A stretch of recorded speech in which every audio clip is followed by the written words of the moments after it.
Real quick question. How often would you say the name of our podcast wrong? Every time. Yeah. Okay. Yeah, every fucking time. What's the name of our podcast? What are we even doing? That's it, the end of That's it, right? That's where the you end stop. of it? Yeah, That's where I you need to stop. stop You there. typically go past Yeah, it. do I? Yeah. What do I say after that? You put a here on there. And I don't know if it's like a you thing. It's a or location thing. What are we doing It's like here? a dialect? I mean, it's not dialectical. It's what are we doing here at Mac's Bar right now? How did this happen? Yeah, Jesus, how did we end up here? Danny, if you don't know how you ended up in this seat currently, we have like bigger problems. I've made some terrible choices in my life. fair enough. Terrible choices. Follow-up question. Yeah. When you see just the acronym of our podcast, how do you say it out loud? WAWED. I hate it. I hate You don't it. just go with WAD. I mean, I would like to, but it doesn't.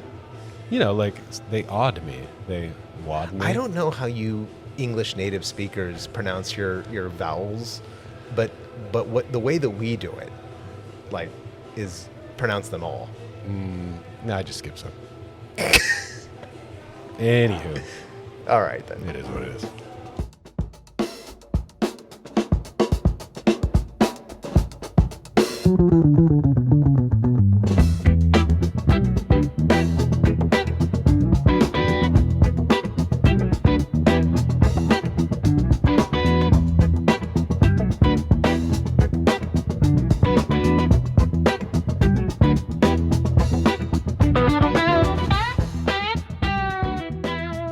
Welcome to What Are We Even Doing? The podcast you listen to when your syllabus needs to be ready in 5 days and you're avoiding it like lettuce from Taylor Farms. We talk about higher education, artificial intelligence, and whatever comes to mind while asking the question, what if we just don't?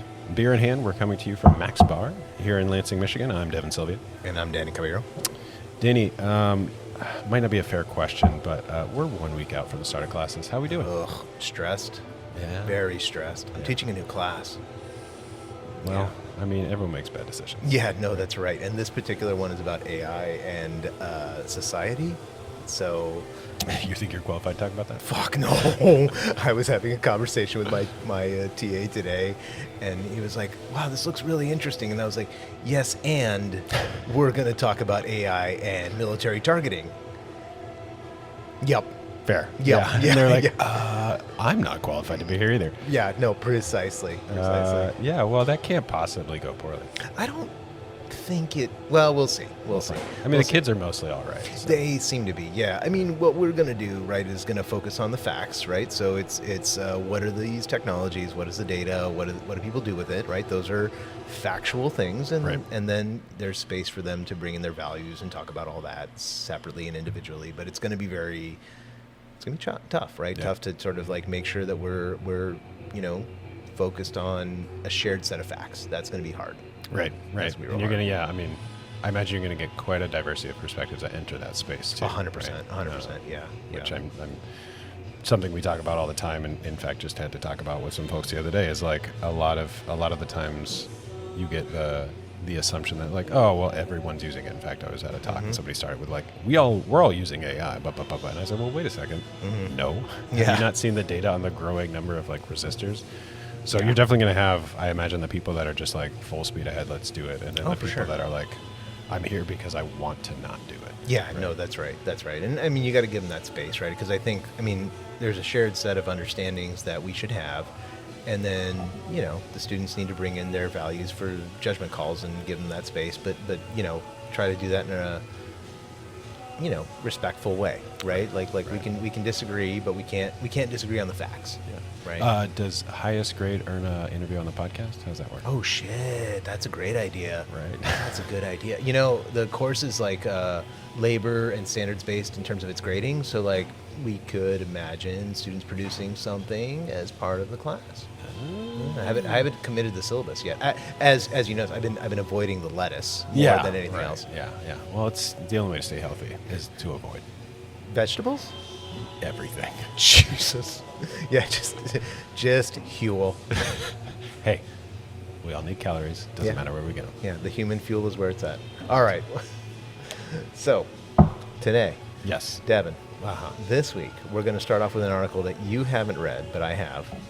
And we're just going to get your reaction straight off the dome. Oof. You sure about that? You sure Yeah, I that's hope what you so. want? I hope so. That's what the people want. That's what the one Nepalese listener is looking for. Oh, right. All Okay. right.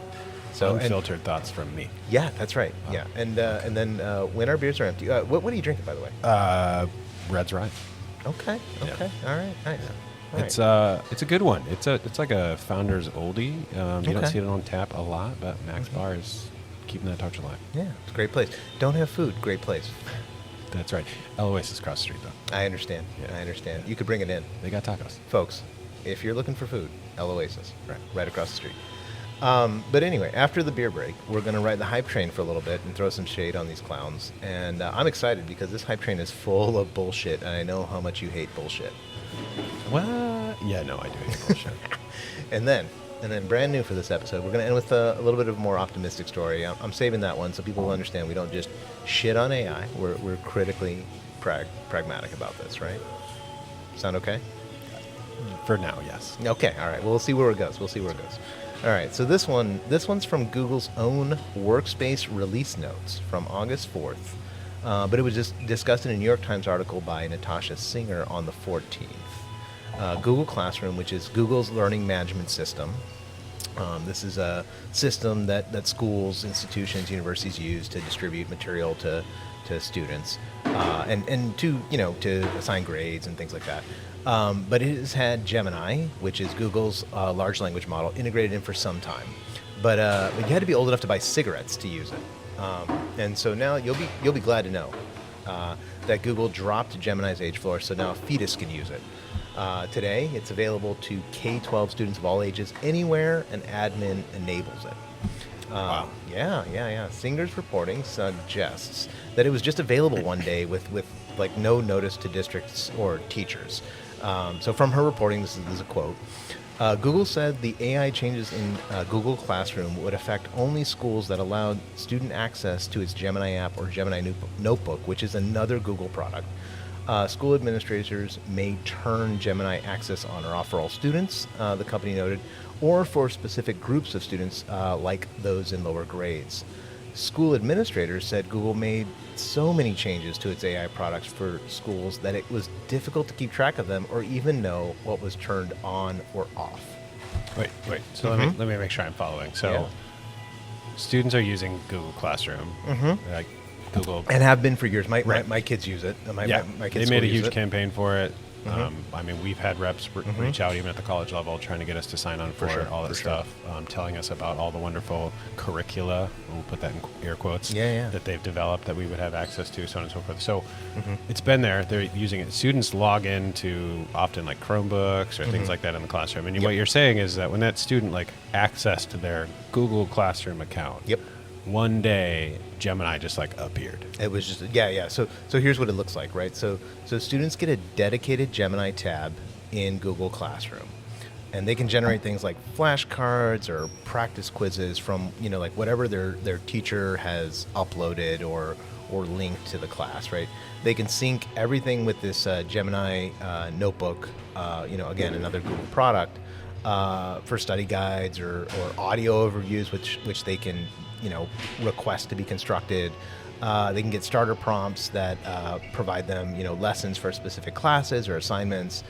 They rolled this out on August the 10th, and now available on mobile as of the 17th. From Singer's reporting, Google's drive to increase student access to its AI tools ramps up a long-standing battle between tech giants Apple, Google, and Microsoft to capture classrooms and secure students as long-term customers. So they turned on a new subscriber faucet. Basically. Yeah. Because So- that's one of the main metrics. Yeah, right? for sure. So you have young kids that are not yet in school, Right. And I have slightly older kids in elementary and middle and high school. How do you feel about getting our kids on the AI train early and making Google some new customers? Yeah, so that's wild. And again, if I followed things, they did this without really notifying the educators who have, for some amount of time, for years, and like have designed their curriculum, their approach to the classroom around having a certain version of this tool. Sure. And then they just, what are we at? Like 11 days ago? Yeah, They yeah. just turned Turn on that shit on. Gemini. Correct. And now students are seeing AI-assisted versions of their content where the teachers themselves have had zero time to prepare to teach with that turned on. I think those are all accurate statements. Phenomenal. Yeah, no, we are doing great over here. So then to your question, right? Like, so all these kids, and of course, one argument someone could make is like, any kid that's using technology has maybe found their way to one of these generative AI tools at some point. Yeah, for sure. I mean, there's very little restricting children from pulling up, a ChatGPT website and saying they're over 13 years old or whatever, whatever the limit is right now. Right. But now they're making it like, they're basically turning it on and putting it right side along. Like, well, this is just how you learn. Yeah. No, that's right. That's right. This is how we are doing things now, and it is available to you. As part of your service contract, I suppose, with Google as your learning management provider. And so if any number of those K-12 students that are suddenly immersed in this generative AI platform now, click on, do something, send a query, ask it to generate a whatever, like they are now getting more stats to say more people are using Gemini, therefore isn't it great? And valuable? Yeah, for sure. Yeah, let me dig into this just a little bit. Don't feel great about that. Yeah, no, I mean it doesn't feel great to have children as products, right? No. So let me dig into this further. So we study student learning in our research lab, right? And we use learning management systems like a Google Classroom at Michigan State, right? And my kids use Google Classroom in their district. They have since COVID. And these platforms, they've been developed for years. There's been professional development for teachers in using them. There were early pilots to test them out and so forth. And then suddenly, Google Classroom, as you were saying, sort of just became a tutoring system that generates practice work for 9-year-olds out of their teachers' like careful pedagogical work, right? There's no professional development attached. There's no research to demonstrate the utility of using Gemini. No evidence of learning anywhere in this announcement or even certainly in the article from Natasha Singer, right? It arrived as basically a release note and a button to turn it on and off, right? So what do we need to know that this kind of tool is doing more good than harm? Yeah, it's crazy, right? Like, and well, one, we need some sort of way of measuring the effect, right? Like, but in order to have that, you also like have to know what was happening before, right? Yeah. And it doesn't sound like, and I'm sure there are probably people out there that have tried to measure the impact of like having Google Classroom in the K-12 spaces, et cetera. Like, what's the benefit of this technology? What are the potential drawbacks? Yeah. But without having the structure in place of what was happening and where students were at, where their learning was at, were they reaching the outcomes, et cetera, that not having any of that in place before you turn it on makes it almost impossible to measure whether it was a net win or a net loss. Right. Like, Having no baseline measure. Yeah. Right? I mean, going back to sort of things we've talked about in the past, right? Like you have, like the state of Michigan, right, provides. Standardized testing across many of the grades at different times to see where students are at, right? But do we expect sort of turning on Gemini and the use of Gemini without professional development for teachers to, use it effectively, like to show up in those kinds of examinations, right? Like, are we going to see like a bump in math scores or reading scores as a result of, Gemini showing up in Google Classroom? But and even if we do, so say, right, like, what are the pre-existing metrics? And in the K-12 system, it's a lot of these like standardized testing, these benchmarks to say like, are you prepared to go into the next grade? Are you prepared to go to regress grade? Yeah. What fraction of your school district is meeting these sort of Michigan standards, right? And of course, every state is redefining these to their own needs, et cetera. So you have those, right? But now, if that's your only way of measuring the academic impact of turning on this tool, say you do get all of a sudden an uptick. Right. Students are performing better based on these standardized assessments. Right. You don't actually have any way of knowing if they're doing that because they're shortcutting their understanding, right, or actually deepening their understanding. Because that's not what the tool is measuring, right? Right. Like, you don't have anything about their process. You just have their product. And so if in some way these little tutors have a way of basically, rapid firing answers into these students' brains, and they can figure out how to use them to regurgitate them when, the standardized testing cadence is not a surprise. Right? Sure, yeah, right? yeah. So you could absolutely see how these tools in Gemini and how it's integrated just teaches to that assessment. Right. And so the problem is if it comes back as like, oh, look at all these things that are going up now that we turn this on, Google markets that as a win, and we say that was the great choice. But right? But we don't have any real understanding. And the other thing is we're going to feel it at the university level. Yeah. Right? Like whatever turning that on does to the K-12 system, we're going to have to catch the students that come out of that on the other side. Yeah, I mean, because they're gonna go through the K-12 system and graduate, and then enroll in vocational programs or higher education programs. I think the harder issue there, right, which is sort of nested in what you're talking about, is causal research is fucking hard, right? Like attributing those gains to anything like turning on Gemini, right, requires careful design, careful study, careful approaches that clearly that's not part of this activity, right? Like they're just we're turning it on and y'all just good fucking luck. Go right. at it. Because the other side is in one hand, numbers could go up, and then Google would be go like, up. look what we did. Yay, we're amazing. Thank you. Thank you for gifting me with this, Google. Yeah. You solved education. But if it goes down, solved education. If it goes down, Yeah. they're also not fucking responsible for anything, right? So if we start seeing it plummet, they're just going to go, well, I don't know Not what our you're problem doing in the classroom. Yeah. Jesus. Ugh. Yeah. I teach better. Yeah. Right? My gosh. Unbelievable. So if Teachers. they break students, if all of a sudden we start seeing plummeting outcomes, Yeah. who has to pick up the pieces? Not Google. No, for sure not, right? I mean, It's the overtaxed, overworked, overburdened K-12 system. underpaid teachers. Yes. Yeah, that's right. Well, so, okay, I want to dig in a little bit into this decision structure because you've already alluded to it, right? So, and I want to sit with that for just a moment, right? The announcement that Google not put enough out. beer, Danny. Yeah, I'm sorry. We should get more. Barkeep? So the announcement delegates turning on or off the whole thing to district IT professionals, because obviously it's not teachers, it's not administrators that have access to those tools. They're not skilled in using the sort of district level IT tools, right? And so from Singer's own reporting, right, in what she says is, in interviews this week, several district leaders urged tech companies to allow schools to vet significant changes to AI tools for students first, and then decide where to turn them on. And here's a quote from James O'Hagan, the Digital Services Director from Glendale River Hills School District in Wisconsin. Wisconsin.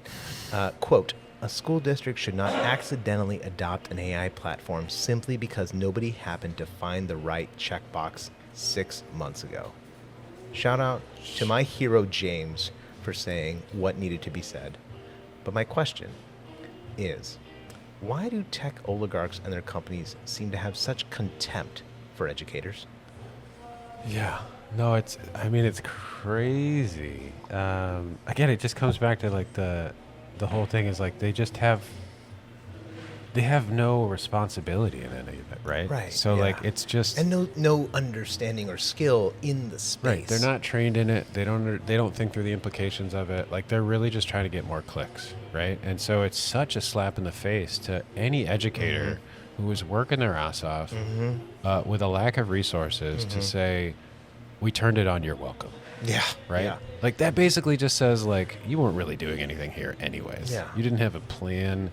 You didn't have any thought that went into your design. No way could this possibly disrupt anything because you weren't doing anything anyways. No. It's so, you should be happy with my benevolence. It's so insulting. Yeah. Yeah. And it's crazy too, because it's one of those things where it's not that hard to set it up with the educators in mind. You could have made it an opt-in on a classroom by classroom basis. Yeah. Do you, and here comes the next school year. You log into your instructor account and says, hey, you have a new opportunity to turn on Google Gemini. Would you like to do that? Yes or no? Yeah. And they could say, I'm not ready yet. Or here's a sandbox. Can I play with it? Or maybe tell them 3 months ago. Or your company has billions of fucking dollars why not partner with school districts in a way that says, hey, we're thinking about this thing. Yeah. You know, let's do a little bit of testing. Let's talk to folks about the utility of this. Let's do some design research to figure out like if this is worth doing, and do it at a pace that works for teachers, right? And compensate them appropriately for doing that shit. Yeah. If you've actually cared, right? Which of course the way that they market these things is like we're so committed to helping solve the education crisis that we're building these wonderful ed tech tools, right? Yeah. Like we're building technologies that support student learning to help make sure that we're meeting our national needs of whatever, right? Yeah. Like that's how they spin it. Yeah. But they don't actually invest any resources in any of it. And this is the thing for that's insane to me as well is I had a wonderful experience with the folks at Google. This past semester, I was teaching a brand new course for our data science majors to try to make sure that, to the best of our ability, any areas of our curriculum where students may graduate underprepared to enter the workforce and meet the demands of their employers, like maybe I could find ways to patch some of those mismatches and strengthen them to make them even more marketable than they already were. Right. And one of the goals of that was to give them exposure to doing cloud computing, which is everywhere all the time. Some companies are using it, some companies are not. But there's a variety of platforms to teach cloud computing, right? And so I wanted to give students exposure, and I want to give them exposure to things that are truly meaningful, right? Yeah. So the options that are out there, people are using AWS, people are using Google Cloud Platform, people are using Microsoft Azure, I think it is, right? So like, all these really tech big companies commercial tools that have all the control, Yeah. like they always do, and so cloud computing is like one of these three tech giants, right? Which is the same thing that's happening in the AI market as well, Right. And I said, from what I can tell, Google Cloud Platform seems like maybe the best tool for what I'm trying to accomplish with the instructional goals I have in mind. Yeah. They have this whole wonderful splashy page, Google Cloud for Education, much like Gemini for K-12. And I'm sure there's marketing around that. They have Google Cloud for Education. I click some buttons, I fill out some forms, and I say, I have a plan to incorporate this into my classroom. I need this many licenses, et cetera. And they're like, great, here's a bunch of credits for you to use to teach your students, which at face value fair enough. seems like a wonderful thing to do. They're giving away compute to help educators. Sure. Did I ever get access to a single one of those credits? What do you think? I'm going to go with no. Correct. It was so impossible to figure out how Google and MSU could collaborate to give me access to an account for credits Google was willing to hand to me. And you know where things stopped? Every attempt to connect with the Google people. That makes sense. The MSU people were willing to try to figure it out. Right. And Google could not be bothered. Yeah. And so that's the level. Like they're creating these tools they're to busy support working on the singularity, Devin. Let's be clear. That's right. I know. I can't wait to become a paperclip or something. Oh my Just God. Like turn me into fuel. We put started me with to work. Clippy people, and now we are here. You know. Words, please. So, Take me. but this all brings me back to the same question that we keep coming back to. What are we even doing? Not here, but what are we even doing? Right? Like why is integrating Gemini into K-12 schools a good thing? Like what's the argument? Fuck if I know. Yeah, no, I I think they're not even trying to make the argument. No, I mean I think the honest answer is there isn't one, right? It's a product decision that's being made, right? Not a pedagogical one, not a curricular one, not one that's based in any sort of like trying to improve educational systems or even educational outcomes, right? These companies manufacture demand and then they sell us the solution to it, right? And just so you know, there's 150 million users of Google Classroom worldwide, right? Okay. So even if 10% turn on this feature, right, that's 15 million more AI users that they can claim, right? That's 15 million more cycles burned in data centers a day, right? And based on our discussion with Brian O'Shea, who's the director of the supercomputer at MSU last episode, right? That's another 10 homes worth of daily use for just one query. Right. And so, like, let's say you generate an image, right? Let's say the teacher assigns generating an image. You bump that up by 10 to 100 times as much for that query, right? And so how many queries does a kid use in a day, in how many classes, right? We're easily seeing 10,000 or 100,000 homes worth of daily use with just this fucking rollout. Right. And all of these companies, Google included, like, their models are such that every user is a profit loss. Oh, right? yeah. They're like every user is costing them more to be a user than the money they're making off of these enterprise contracts, these individual subscription fees. Like, they're not making money off of this. They're just trying to drive up clicks to prove a point, to continue to pull money out of who I don't to build people their that are throwing money at these things. I should say, to build their data centers, to hook in customers, right? To demonstrate a demand that is not really there, right? Like that's the game, right? The game is to continue to have people on the website. Yeah. And to turn it on to all of K, like, we've probably both put an unnecessary query into one of these tools, right? I mean, I wanted to know when happy hour was available in the Lansing area yesterday. Yeah. And I was like, hey, could you do a little Googs, deep dive and figure it out buddy, for me? pal? Yeah. When are the happy hours? Dad needs a drink. Daddy needs a drink and some appies. Yeah. And you know what? It was helpful. Yeah. Yeah. But unnecessary. Especially, and I think anyone who's played with these tools, when you started playing with it for the first time, you're just feeding nonsense into it, right? Oh, for sure. So as you said, I think it was like 15 million potentially new users. 15 million. Well, 150 million total, right? And so if we estimate 10% of them leave it actually on or turn it on or do whatever. something Yeah, with it's it, 15 million worldwide, sure. And those 15 million are not, for some fraction of their initial usage and time, doing anything that helps learning. They're just asking, like, how many hot dogs does it take to go from here to the moon? Yeah. Right? How many? I mean, Felix would love to know. I would love to Actually, know. he would probably prefer to know how many cheeseburgers. Yeah. But Felix and I have similar interests. yeah, I fair. just want you to know that. Yeah. Yeah. You know, apple doesn't fall. Yeah. Doesn't fall Fall far. from the tree.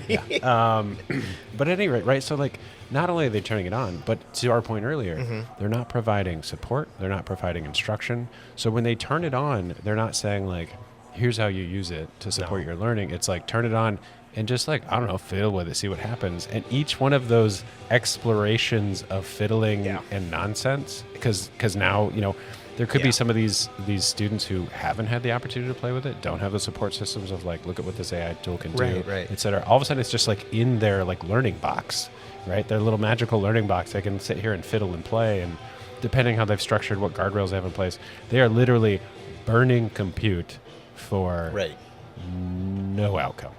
Look, like, let 1,000 flowers bloom, sure. Let 1,000 flowers bloom when you're burning 10,000 homes worth of energy. I'm not so sure. I'm not so sure about that, right? So, and some districts are already there. They're already adopting this stuff without evidence. We've talked a little bit about this, right? But we're in, I think, you know, exactly the same pattern that we've seen across different places, right? So Texas's largest school district just announced AI tutors in elementary classrooms. And shout out to my sisters who are elementary school teachers in San Antonio. Y'all are the real heroes. But reporting from Bianca Seward from August 12th, 2 Houston ISDs are running Future 2 elementaries. They're piloting a platform called Time Back from Alpha School this fall. And from Seward's reporting, quote, on its website, Alpha School describes Time Back as a program to quite literally give time back to students.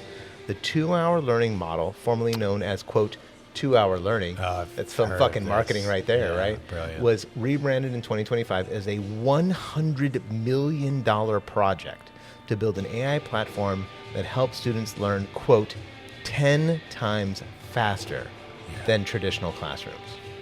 I saw a job posting for 2-hour learning. Yeah. Fuck this podcast. What are we doing? Yeah, I know, right? They were offering a pretty penny for someone willing to put their professional educator hat on and make this a for $100 million. I fucking hope so. Yeah. I don't know that I would sell my soul for that, but whatever. Every soul has a price, David. That's fair. So just a quick counterexample. We talked about this in episode 1. North Carolina, which was an early adopter state for Conmigo, cut its budget for Conmigo from $10 million to $500,000 once the results came back as a bit underwhelming. So again, Conmigo, the platform that went out of business, right? I believe they shut it down. I believe it was so. not I believe actually so. useful. Yeah, I believe so. So why are we doing this? And if this wasn't vaporware, what would you want to learn 10 times faster? Oh, wow. Wow, I mean, I could get deep on that one. Yeah, let's go. Yeah, I mean, if that were real, right? Yeah. There are like so many things like that. And there are so many things that the average person doesn't have time for, right? Yeah. Like we live in a society, we're very fortunate as academics. We have a lot of freedom in how we spend our time and how we devote our time. Well, yeah. There's a claim that we have a lot of freedom, but yeah, Yes. go on, continue. Yes. At least more so than other types Absolutely. of jobs. No, 100%. Right? 100%.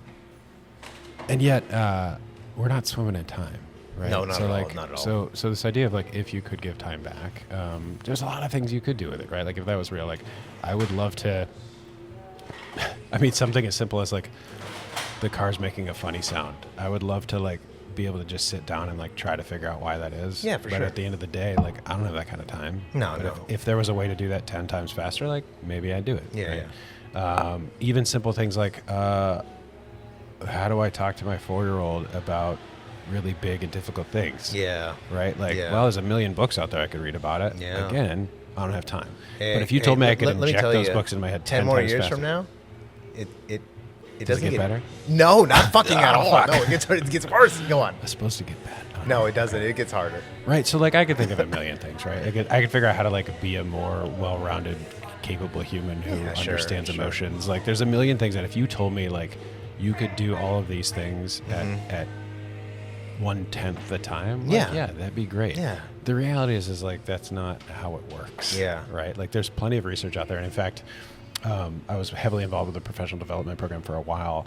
That was based in research that like basically to become quote unquote expert in something, you have to spend about 100 hours doing it. Yeah, sure. You just you have It to takes build time. it through experience, through exposure. Yeah. You have to think about it. Your brain has to digest it. You have to Yeah. build an intuition for it, an instinct for it. Like you don't get that. Yeah. Like there can't be a thing that you can tell me that I can become an expert in 10 hours. Right. So when we get to episode 100, that's when we have expertise in this shit. Unless we do really long podcasts. Yeah. Oh, that's fair So enough. we could just do that. We could just live at extend max. this shit. Yeah. When do Ooh. they close? Not Probably early. like 2 a.m., No, right? We not could get a early. solid 12 We could just hours keep then. going. We could go full Rogan on this shit and Yeah. do 4 hours a day. Oh my, we could be experts by October. I like that. I like that. My family might have problems. Yeah, no, mine would as well. But anyway, so the sequence seems to be, right? AI company ships a product, administration for the district or state or whatever enables it.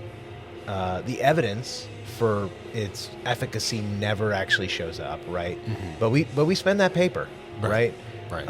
And in a public school, that's our fucking tax money, Yeah. right? That's going to this. That's paying for these contracts, right? So like, And they're like- experiments, right? they are, right? They're not just experiments on learning for children, right?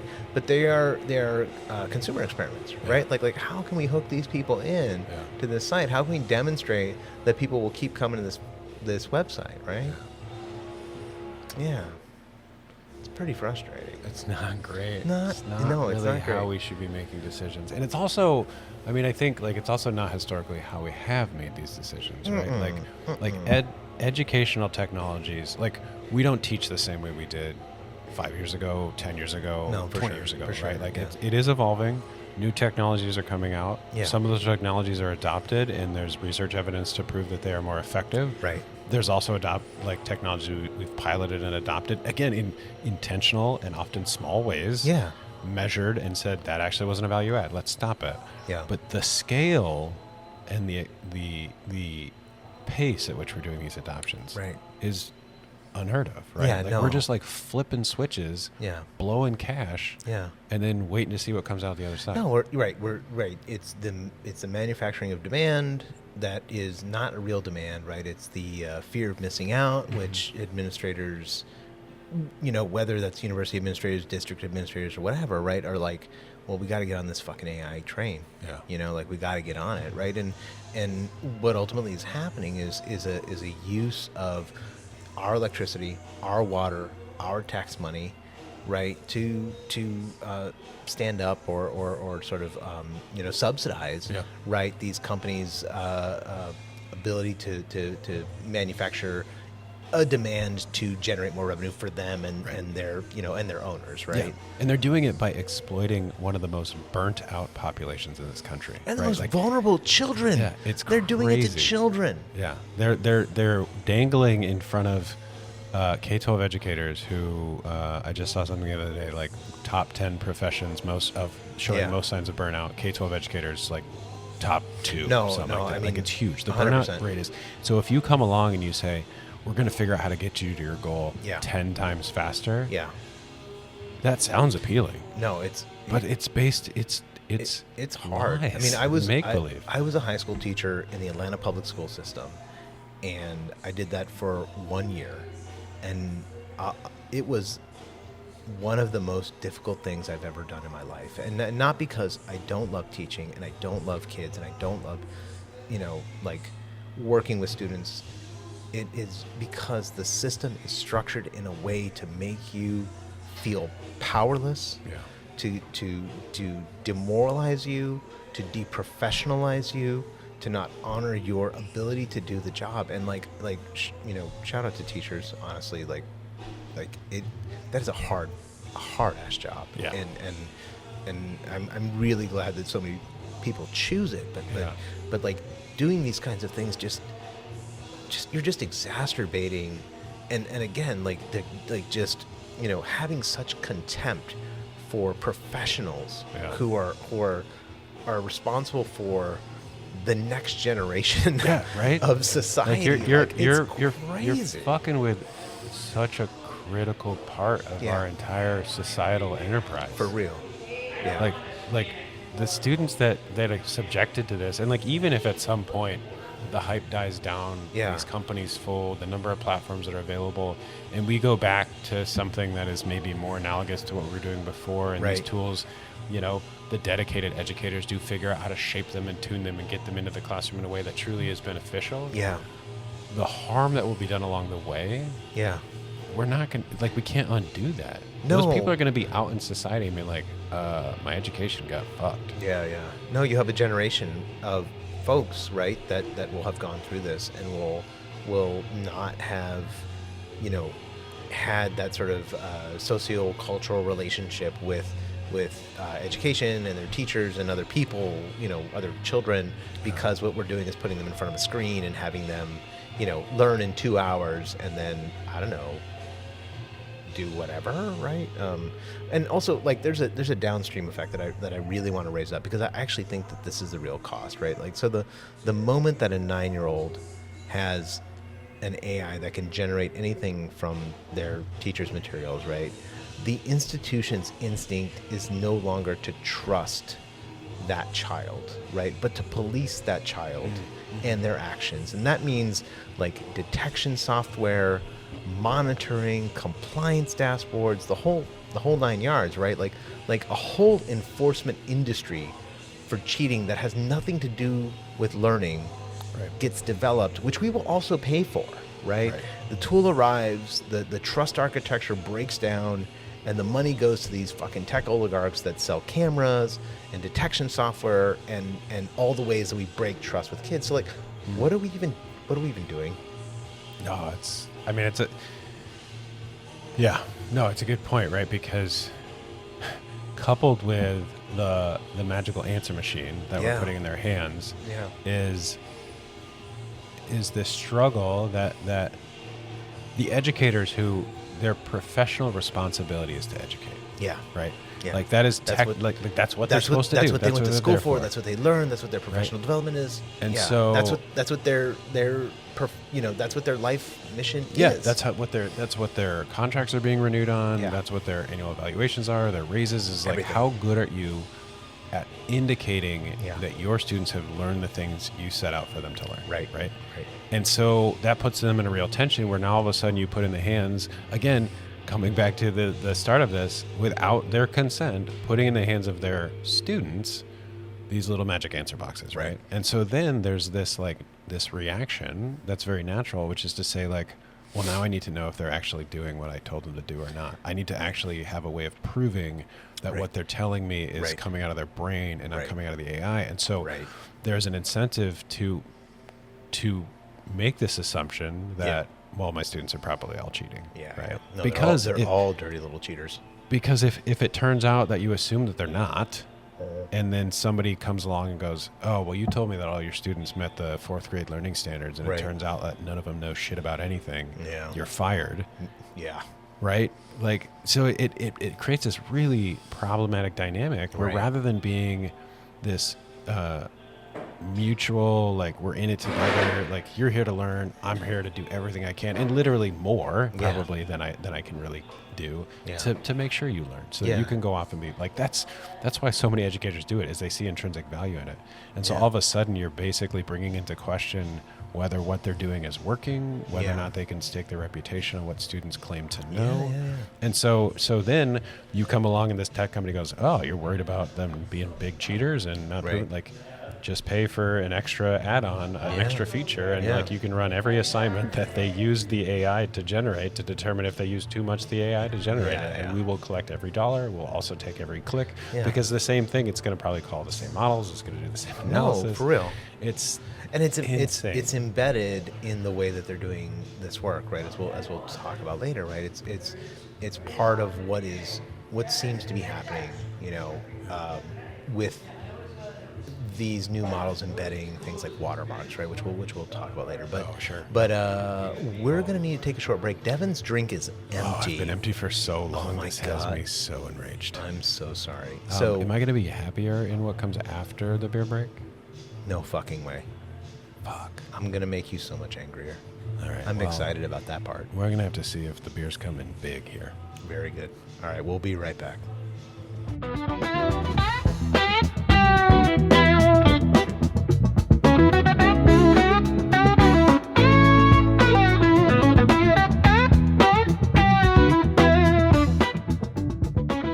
Okay, Devin, you ready to ride the hype train? We need to make sure to insert an air horn sound right here. Yeah, I'm ready. Let's go. I felt that air horn too. Good. Right in the chest. Good. Okay, we got 2 rides this week. First, a serious professor at a famous institution is making a claim about when children should stop going to school. And his evidence is based on vibes. Is his name Mr. Serious Professor? Yeah, let's go with that. Mr. Serious, Professor Serious Professor. Yes. Second, a major AI company has decided that student writing will now carry a fingerprint, and nobody asked for that shit. Phenomenal. Are you ready? All right. Yeah. So Rick Hess. Has anyone asked for anything they've given us? No. Okay. No. They just foisted that shit upon us. God, every day. So, all right. So Hype Train 1. Rick Hess, the director of the Educational Policy Studies at the American Enterprise Institute. And from what I can tell, the picture you see when you look up Old Man Yells at the AI Cloud, he interviewed Howard Gardner for Education Week on August 18th.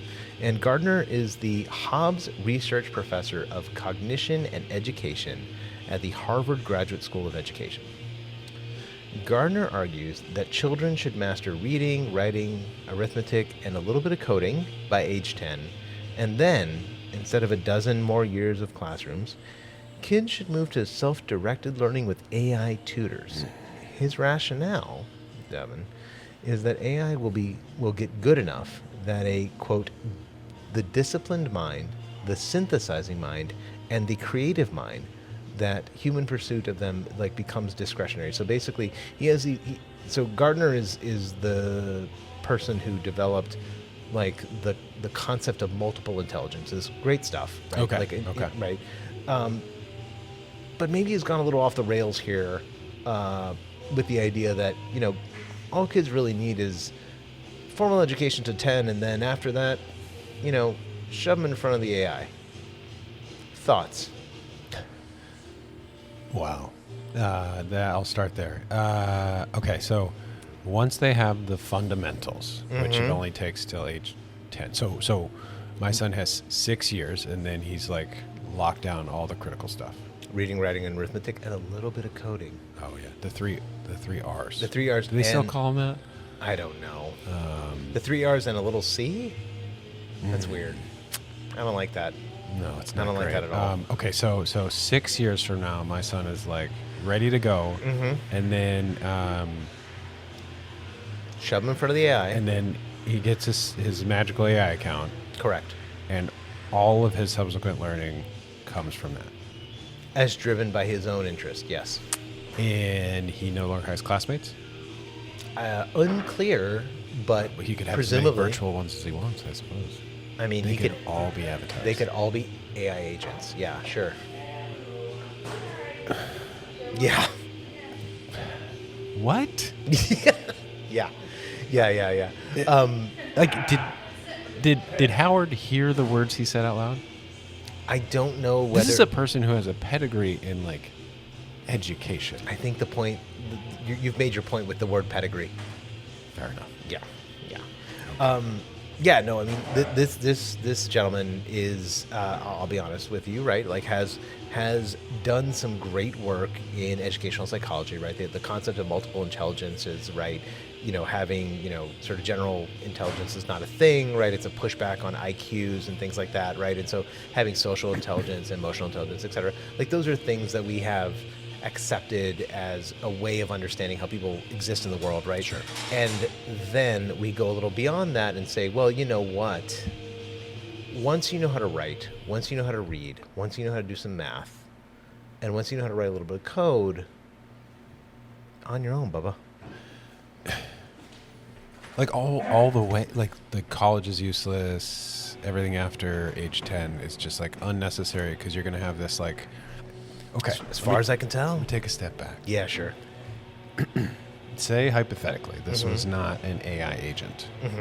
That we lived in a utopia where after the age 10, you got your like government issued educator.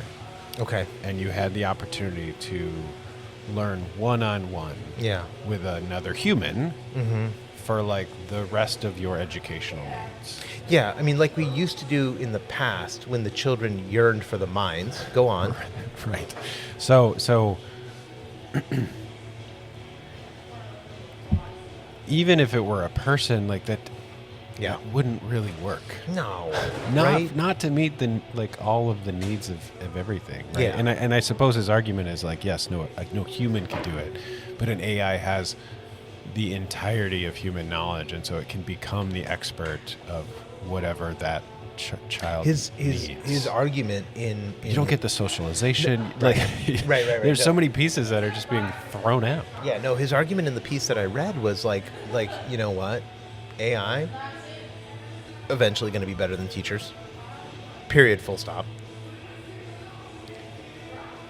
Okay. I mean, I guess if you fundamentally believe that to be true, Yeah. that an AI can literally replace a human educator, Yeah. then sure, yeah, this model's great because Yeah.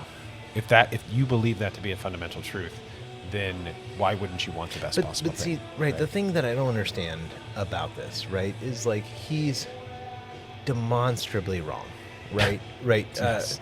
If we look at the history of educational technology, right, going back to the 20s, right, when we tried to build like basically like typewriters that taught kids how to do math or taught kids how to read, right, that shit didn't work.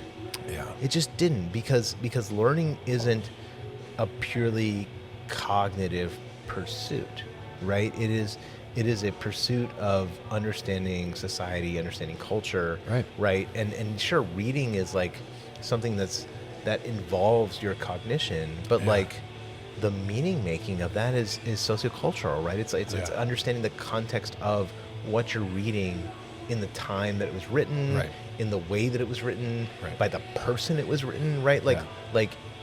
And the AI is just going to tell you that? Yeah, Like, it's not going to have any ability to situate the content in the larger context. yeah. Like that. There are intentional choices that educators are making, which is to say, when I expose a student to a new concept, Yeah.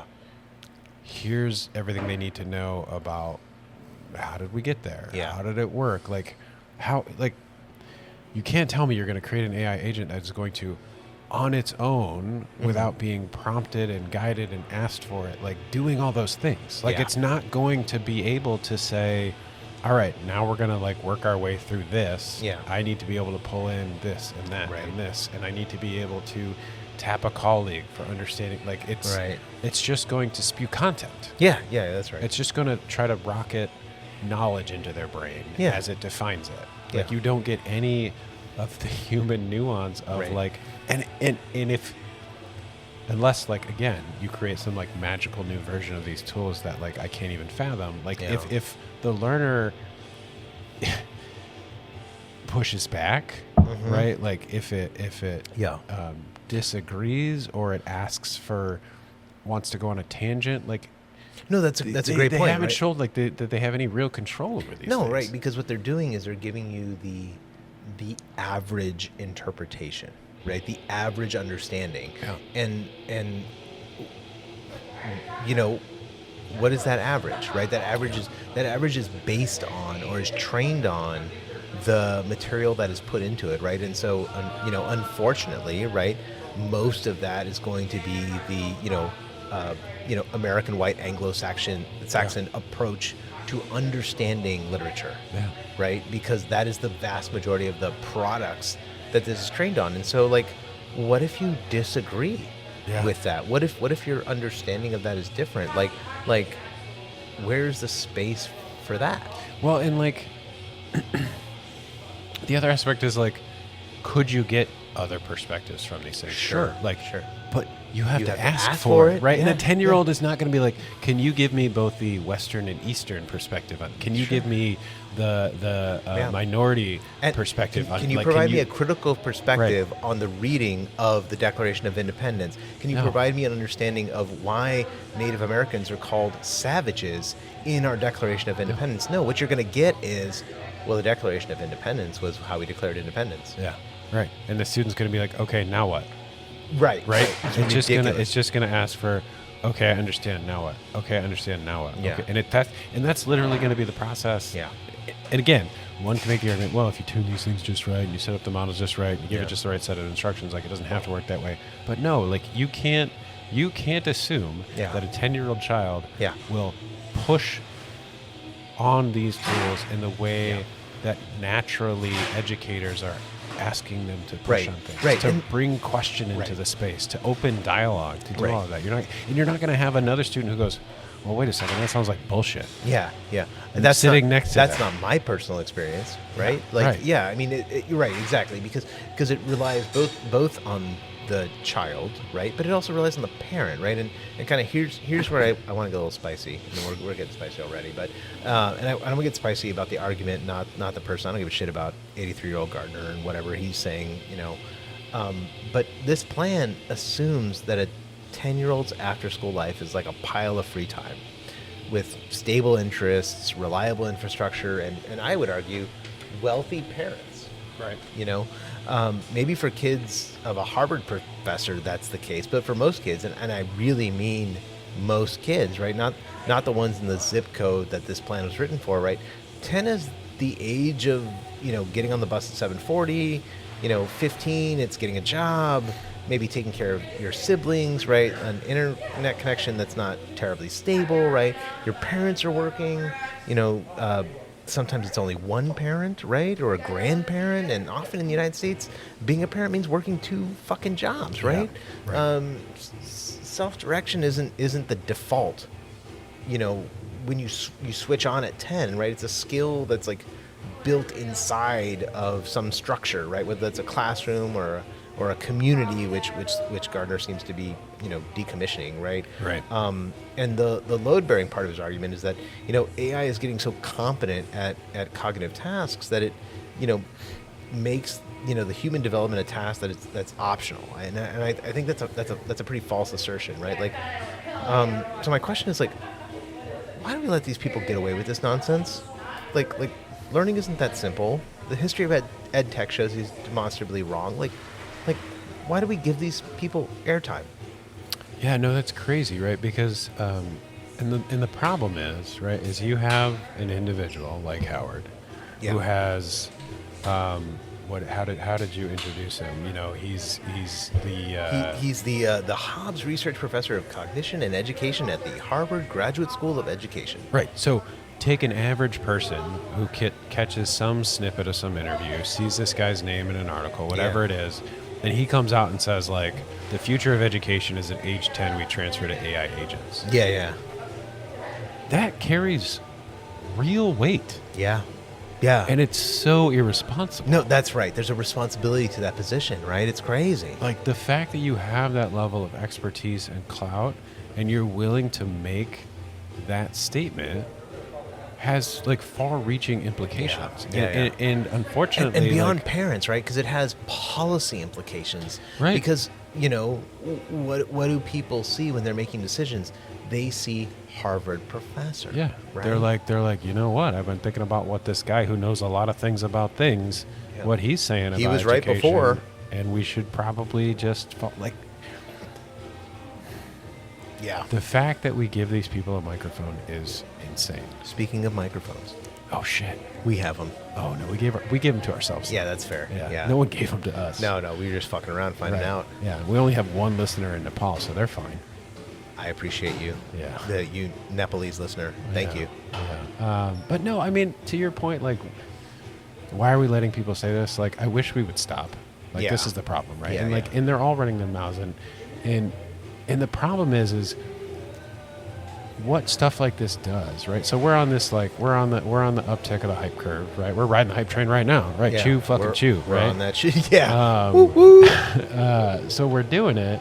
But when someone like this comes out, all it does is it feeds into it because Yeah. it gives the false impression Yeah. that these tools that are being rammed down our throats are actually capable of that level of nuance. It simplifies learning in a way that is problematic, Yeah. but also just, like you said, irresponsible. It's irresponsible and disrespectful, right? Like, Especially to professionals. essentially what you've said is like, well, if you're someone who educates up to age 10, you still have value. Yeah. Everyone else, get fucked. Yeah. Yeah. Like- get out of here. Like, that alone is so insulting and Yeah. short-sighted. Like the Yeah. fact that you're willing to basically say, like, all of you who are in the profession of education beyond the age 10 Yeah. are no longer needed Yeah. X number of years in the Yeah, future. I find it a little frustrating that I align more with Rick Hess at the American Enterprise Institute, who is the old man who yells at the AI cloud. You know, but I kind of agree with the man, right? It's like, no, like what matters here is that this tool exists. Fine. Yeah. But also, that doesn't really mean anything in terms of what students need to learn. They still need to learn the things, because when it comes down to being able to use this tool, like a calculator or the internet or whatever, right? You have to have judgment. You Yeah. have to have an understanding, because you have to understand the bullshit that these systems produce, right? Like you can't say that this is going to replace the experience, right, of going from 4th grade to 12th grade Yeah. to learn something, right? Both in terms of your understanding of the material and the practice, the things you do, right? But also in terms of like your growth as an individual, right? Right. Working with other people, working in situations that are complicated, that lead you to confusion and frustration and Right. and having to navigate that, like sitting in front of an AI agent isn't gonna do those things. No, and it's insane, right? Because you also think about like the research indicates that like we don't even become like fully formed humans until like 25. Like that's when our brain like stops. 25? Yeah, it's like our brain. That's when our brain stops like I'm developing. developmentally delayed. Yeah, you'll get there.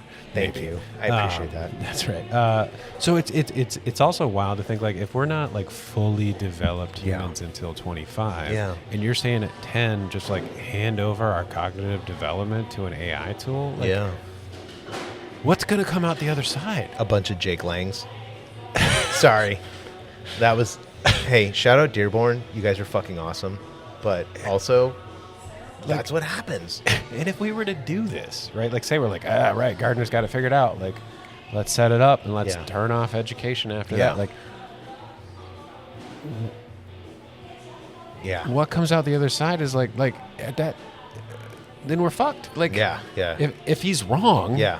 the costs are so high. And why Yeah. are we not asking the question? This is something that I keep coming back to with people. Yeah. It's like, if your argument is that the educational system as it exists currently, and the way that we teach and the things that we assess and the way that we prepare people for, like you said, either vocational programs or higher education or whatever it is, if what you're saying is the way that we've been doing that after age 10 can be done just as well as an AI agent, then why are we not asking the question, what does education look like now? Right? Like, why are we not saying, how do we change what the educational experience looks like after age 10 Right.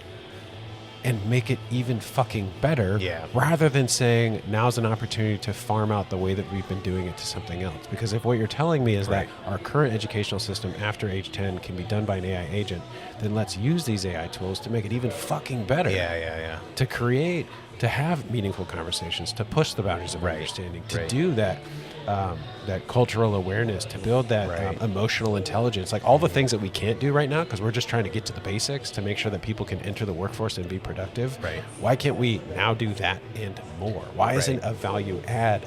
Why are we always looking to replace? Right. Well, I mean, that involves moving beyond, this sort of capitalist approach to getting people onto the website, to use the tools, to burn the tokens, right? It involves partnerships, discussion, and also probably it involves saying, not fucking here. It doesn't belong here, right? And that's, that's... Is he getting a cut? Like why Dude, make I this don't statement? know. It's so Bro's weird. 83 years old, so He's maybe out of fucks. yeah, he's out of fucks to give, right? He's at the zero fuck level. All right, you ready for the second ride? Okay, sorry.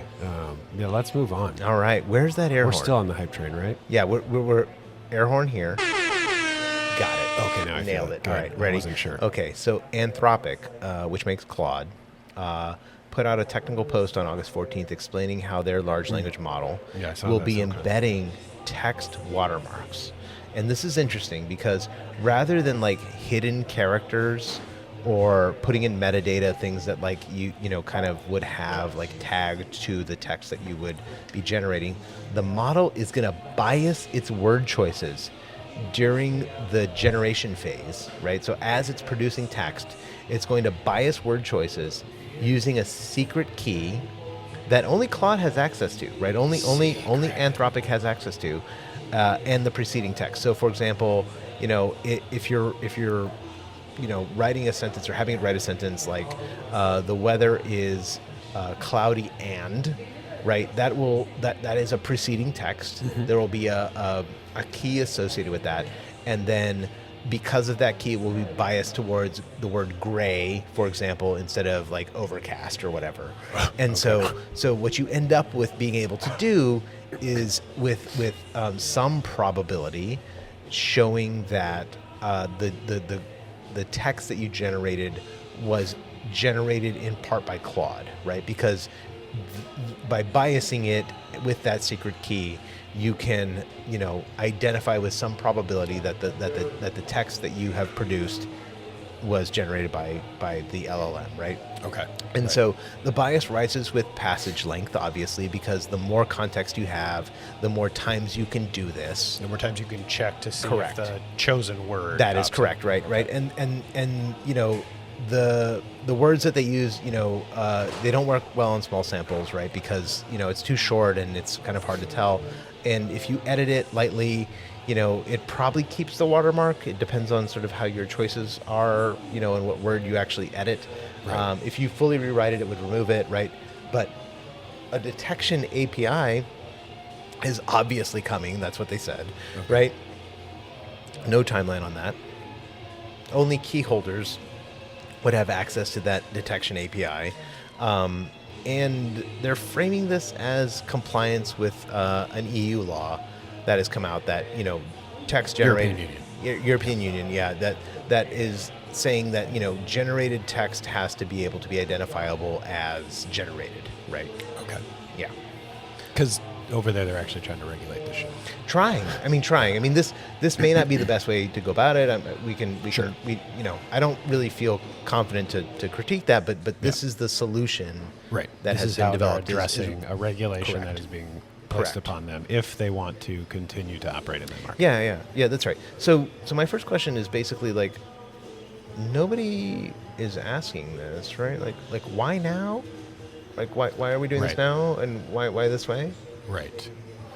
Yeah. No, it's interesting, right? Like, clearly, yeah, and I think I saw one of these articles come by, and the way that they frame it is like, well, we had to do it, Yeah. because the EU asked for it, Right. Yeah. But it's also weird because there's so many, like, we had to do it, so we did it, but also like, here's a bunch of vague references to like how it's going to work and Yeah. how the detection is going to work. And so like, if you built this and it's definitely going to work, why are the other things not available? So there's Yeah. just like a whole lot of like cloud, like a lot of obscurity around like, so we did it because of the EU, and like, you're welcome, I guess. Yeah.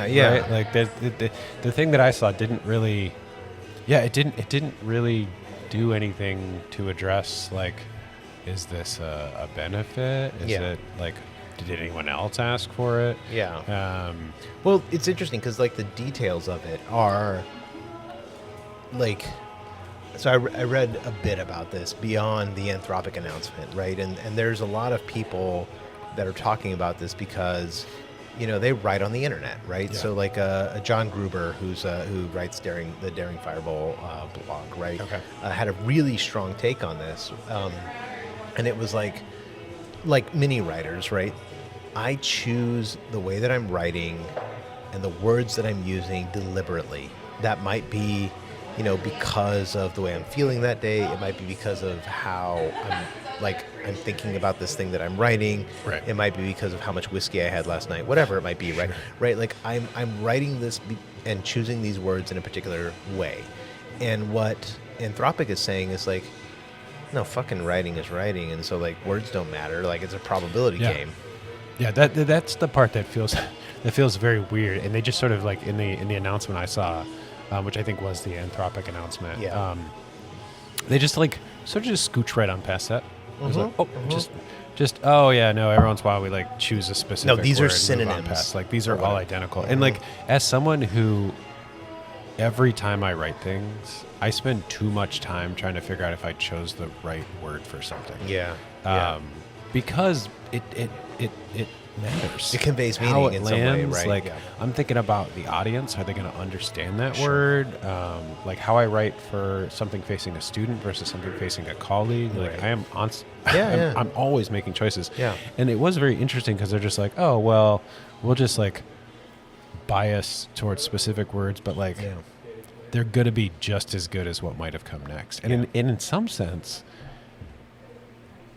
one of my takeaways was like, well, you're actually making the tool maybe like a little bit shittier, Yeah.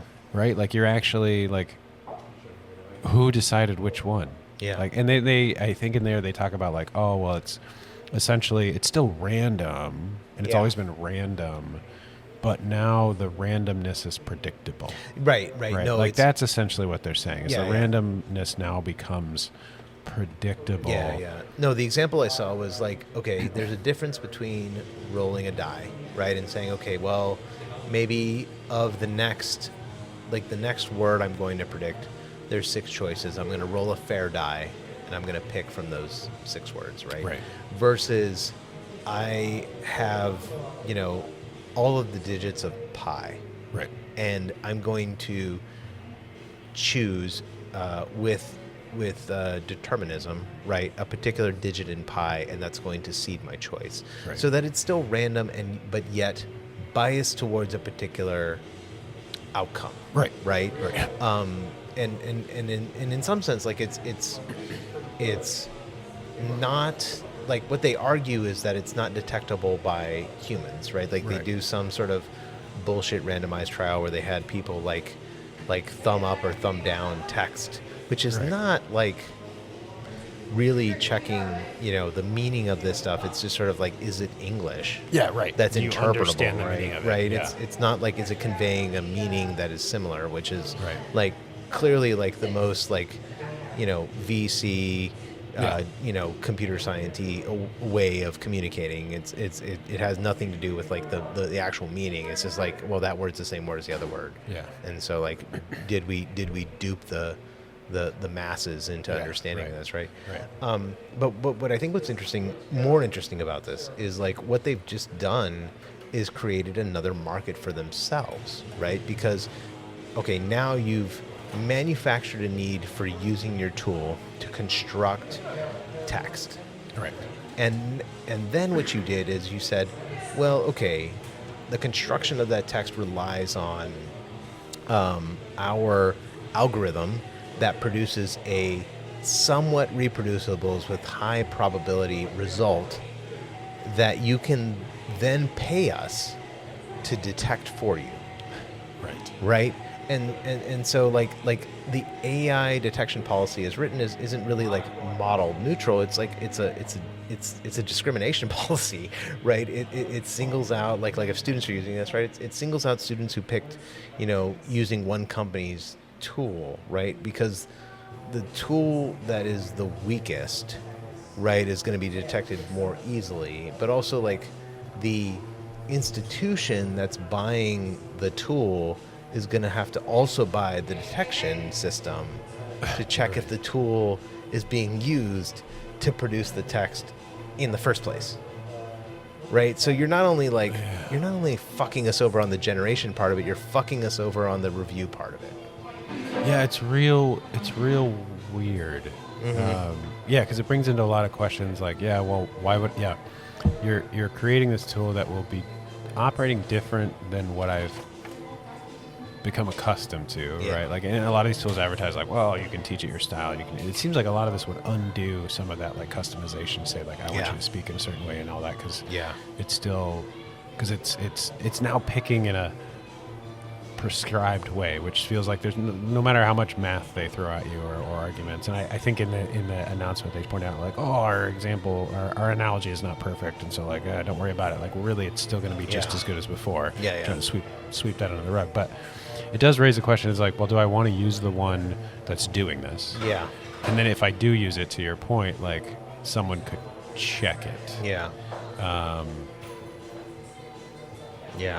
Let me complicate this further for you, because this is all with the generation of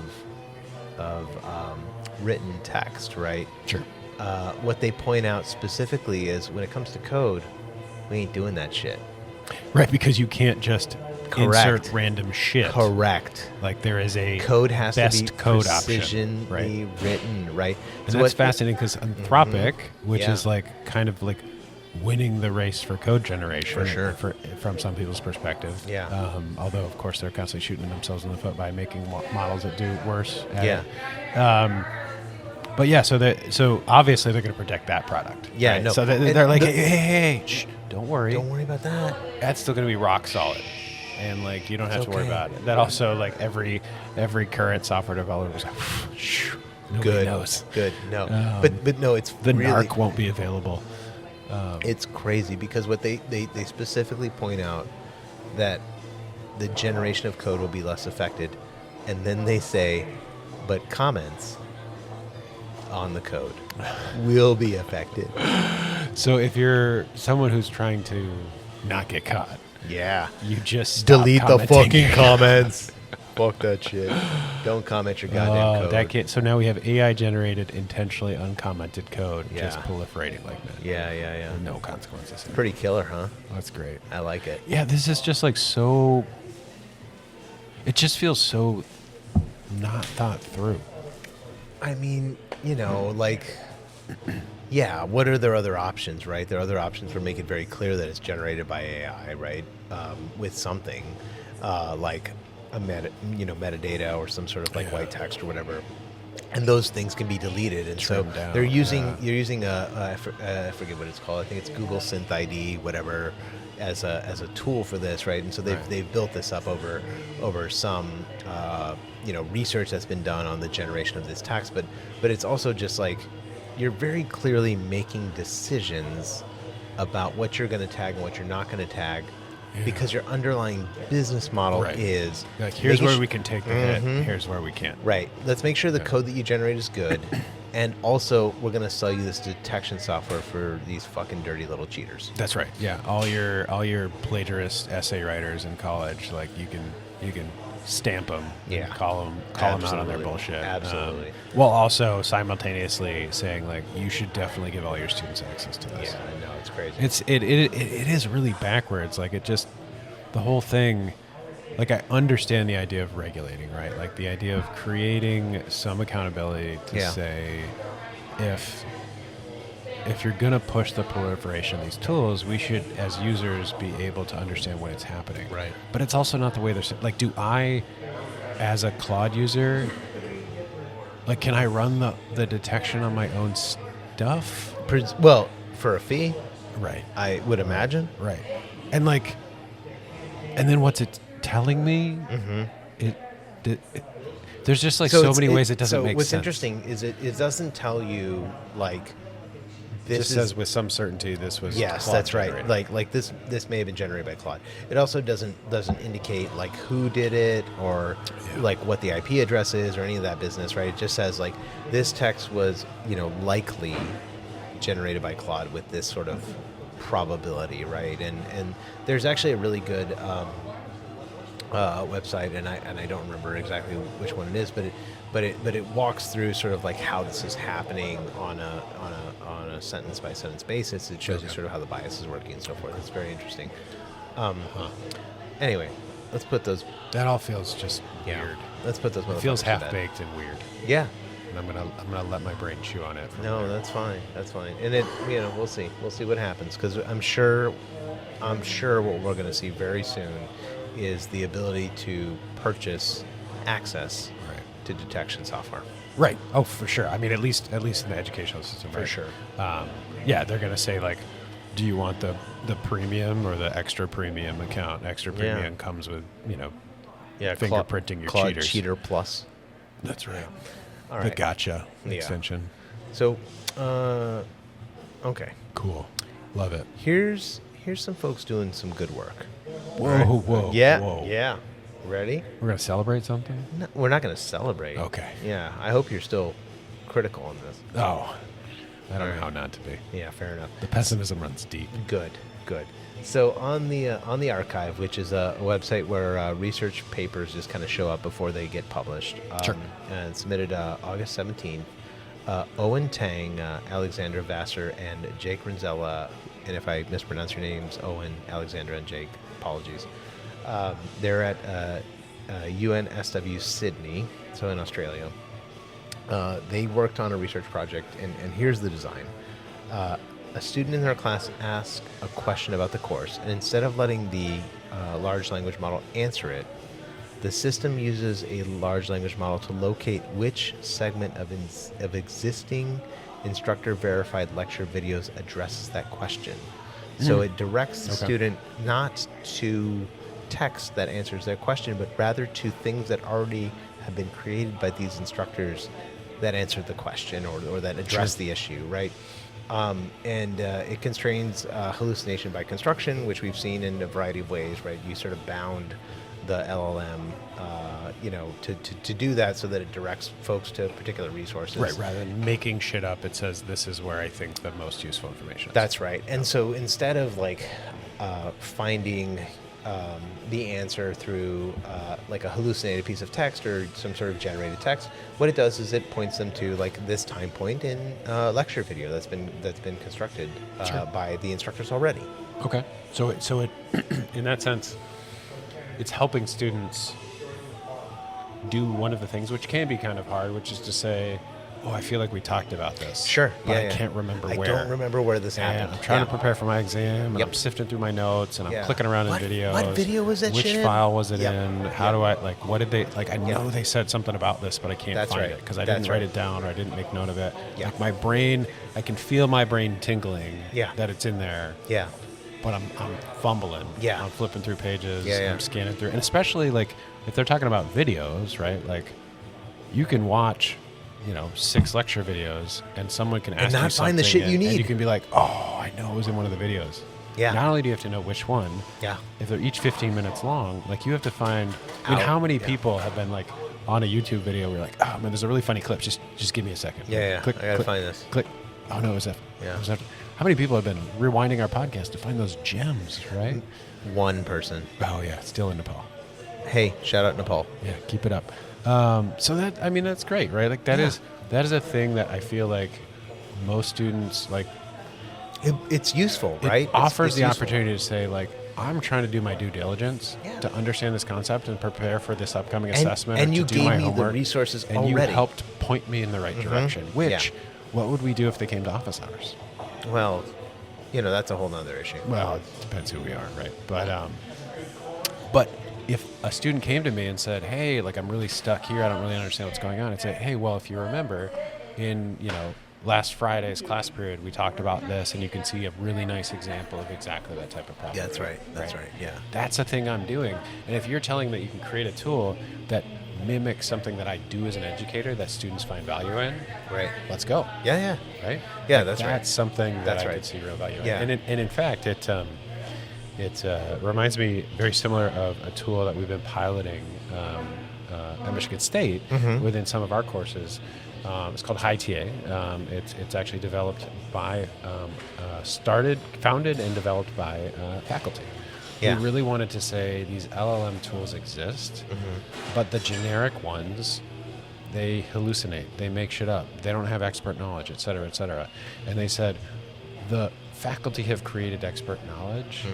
Let's help the students find it, Right. refer to Right. it, Right. and ground responses in it. So Yeah. like that is where these tools aren't all bad. Now they're still expensive to do Right. these things, right? Like there's not a cost without it. But you could also, one of the benefits is like, if you have a tool like this and you have a sufficient set of hardware to do it, Yeah. you can run it locally. too, No, and that's right? actually Like- that's actually super interesting because what they have done is they've actually done some measurements on the tool, not on the student learning part of it, right? Like they were more interested in like, is this identifying the right things? And so they benchmarked 3 different models. So with Gemini and ChatGPT and Quen 3.5, the open source model, right? Sure. They compared its ability to find the right thing as compared to an expert's choice, right? So like same query, So expert. a student asks Correct. question X. Correct. What would you point them to? Right. And so they compared, Gemini's choice, ChatGPT, Quen, the open source model, and an expert, scoring sort of like, what did it find? Did it find the right thing? Yeah. And the models picked slightly different timestamps, but they found that in general, they were able to point to the right thing. Right. They pointed to the thing that the instructors would have pointed to, and this is for like 900 students in a programming course. Wow. Yeah. No, that's great, Yeah. right? Like that, and that's one of those things where, like I was saying earlier, is like if a student comes to office hours or connects with a TA or a learning assistant in a help room, often what they're there is like, I just need to be pointed in the right direction. Yeah. Right. Yeah. But that requires them having the time to do it. Yeah. It requires that their time to do it is aligned with the availability of the person who can do it. Right. And so these tools like this have the opportunity to create 24/7 support in the ways that we have historically been supporting students, That's right. right? Like That's right. it enables more of what we've already been doing. Yeah. And in fact, if it can do it well enough, which it sounds like it's doing a good job of, Yeah. it actually frees up our time to now do other things. Sure, Which yeah. again gets back to what I was talking about earlier, is if you can do with sufficiently high accuracy and quality something that we've been doing to support students and we can trust it, now I can do more. Right. I can be better than I was before. Right. The danger, of course, right, is they've built this tool, they've written a paper about it, and to be clear, the archive is a place that's not yet peer reviewed. No, most that's of the right. That's time, right. I'm sure this article's been submitted somewhere to be reviewed. Right. So, like, we'll find out if their methods were sound and all that good stuff. But by putting this out there, one outcome is like, well, that's super cool. We don't need TAs anymore. Yeah, that's right. And so, like, So this is where, things like this are really cool and exciting because I think it could be a value add. Like it meets Right. students where they're at, right? Right. Like if the only time to do my homework is at 2 a.m. because I'm working 40 hours a week while also being a student That's to pay right. my bills and do all that other shit. That's right. And all of my work happens during the hours when a human is not available to help me. This Right. could be huge. Yeah. This could be an equalizer in many ways. Yeah.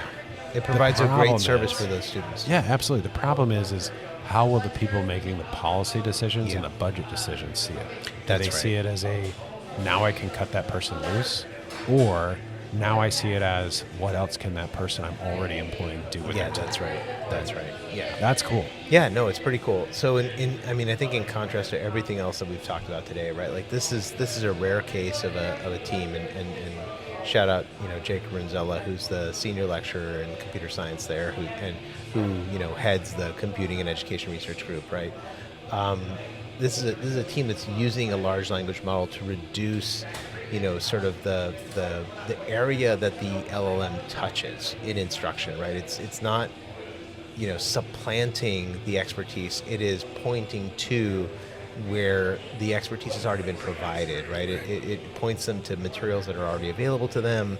They measured it against, humans making that decision, right? Imagine getting, even, a third of that class's emails. Like, Yeah, what sure. fucking video did we have this in, right? Like, Right. and instead just saying like, no, go to this tool, right? And just check there because it'll point you, in the right direction, right? The Gemini segment that we talked about, right, where students or K-12 students are using that as a platform, right, unilaterally to mine what a teacher has developed. Like that's very different, right? Like this is a department that I think is deciding quite carefully, Right. like how to use AI to direct students to things that they already know to be useful. Right. And I think that's the important part, right? Is like making choices. The technology is here, and I think we talked a little bit about this last week or 2 weeks ago, whenever the hell we do this shit. Yeah. We talked about like you can't put the genie back in the bottle. That's right. That's right. These models have been built, the carbon's been burned, but Yeah. there are ways to leverage them with intentionality, Right. that actually leads to better outcomes. Yeah. Right. And I Yeah. think if we can keep doing that, we're in a good space. And that's why, like I referenced earlier, like we have a partnership with a platform that is aimed at improving the student experience, Right. using these tools under the guidance of the faculty, not under the guidance of the tech company cramming this bullshit down my throat. Right. Right. And I think if we can find ways to like do more of that Yeah. and push aside the hype nonsense, Yeah. we're going to be in a much better place. Yeah. Well, that's it for this episode. Thanks for listening to What Are We Even Doing? If you're an academic and your campus is wrestling with AI initiatives, budget challenges, and the big question of what is a public education for, we'd love to hear your stories. If your world exists outside of academia, but you've got questions about AI, whether we should, whether we shouldn't, or anything in between, hit us up. You can reach us at wawed@pm.me or wad@pmm.me. And that's spelled WAWED@pm.me. Thanks, Wad folks. Pod. See you, folks.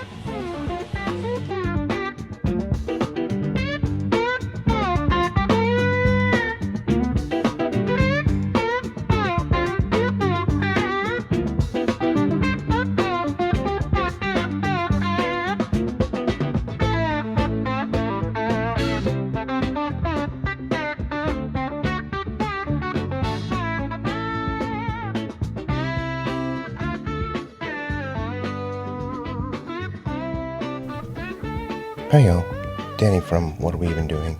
You may have noticed that the artwork and music in our podcast is AI generated. That's because neither Devin nor I have any talent whatsoever. If you're a local artist, especially in Lansing, that would like to help us out, please send us an email at wawed@pm.me. And thanks. What Are We Even Doing is the brainchild of me, Danny Caballero, and my conspirator, Devin Silvia. We produce this podcast without compensation or sponsorship to bring you unvarnished takes on artificial intelligence in higher education, and sometimes beyond. The views we expressed in this episode are representative of our views at the time when it was recorded, and they've not been vetted or endorsed by our employer, our professional organizations, or any national government agency that supports our work. To contact us, you can send an email to wawed@pm.me.